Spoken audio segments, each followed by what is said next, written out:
Hi everyone, welcome back to the Academy of God.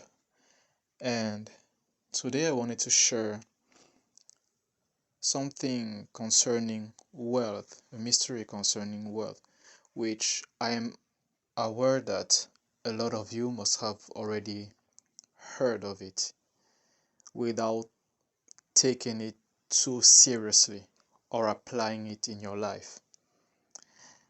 And that is a mystery on how to increase your wealth.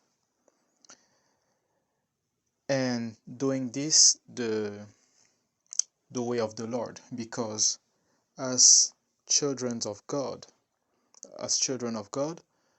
the way we do things are different from how the world does their things, because the devil is in constant fight, and he wages war against us and everything we try to do.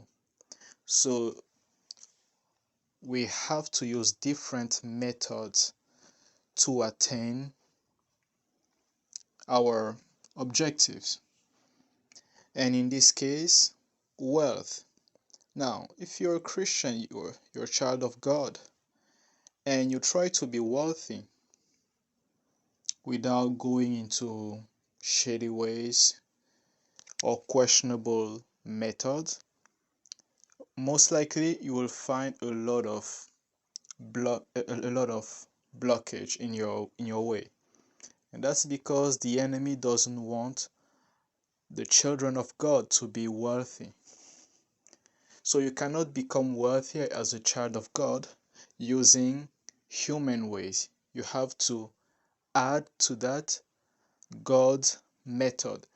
And the best example or teacher we can look or take or learn from amongst the people who work with God in the Bible is essentially Solomon, a man who asked God for tremendous wisdom, and the Lord gave him wisdom, and through that wisdom God blessed him with wealth.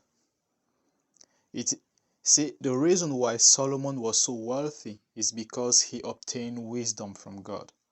And that wisdom is what led him to acquire a great amount of wealth.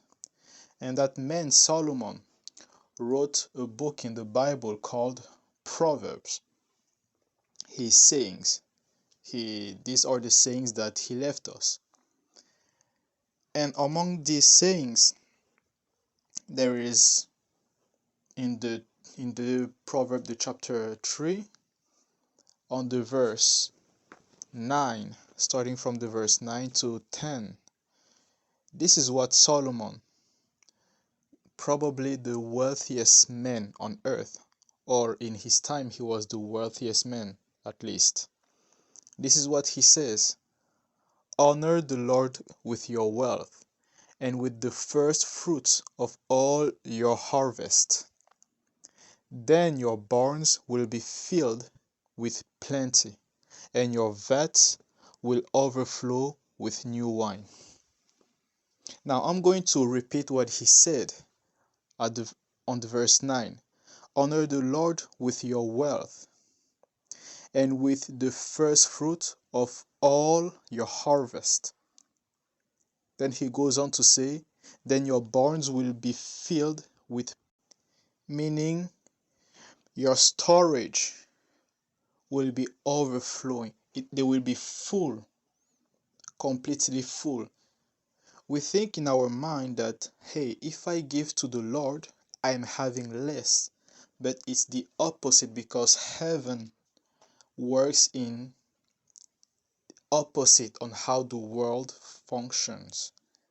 The best example I can give you is how on earth the king is at the top of the food chain. So you have your triangle, your normal triangle or pyramid if you want, and at the top you have the king. This is how we see things on earth. But in heaven, it is upside down.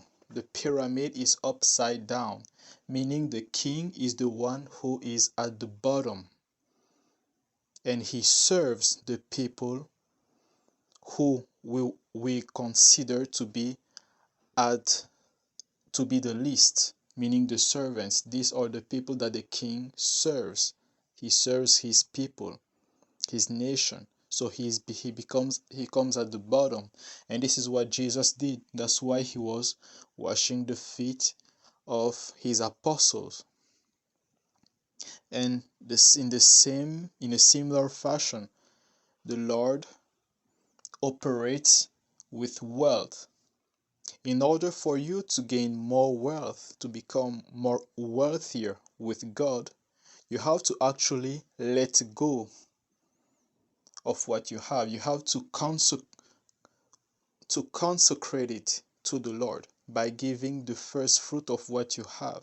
It can be money, it can be clothes, it can be anything. But you have to start giving.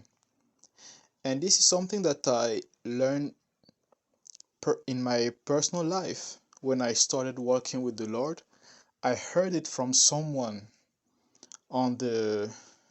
it was on YouTube, because I wasn't going to church. So I was seeking the Lord on all alone. I was very new to the faith. And this pastor on YouTube, basically, I don't remember what he said, but he was basically talking about giving money to the Lord and all. But I started to have inside of my spirit a quickening, and I felt like I had to go out and just start giving money to people. I just felt it. So I started doing exactly that. And as I did it, I noticed something. Instead of my wealth decreasing, it started increasing. And the more I gave, the more money I ended up with, which was strange. The more money I was giving to people, the more I ended up with. And I ended up working. At the start, I was going around with bills of $10 giving to people. But after like a year, I was walking around with hundreds of dollars in my pocket, and I wasn't even working. I was receiving money from everywhere. Money was always coming in. And because that's the faithfulness of God. Because when I was giving it to people, I was essentially giving it to the Lord, because I saw these people as the children of God.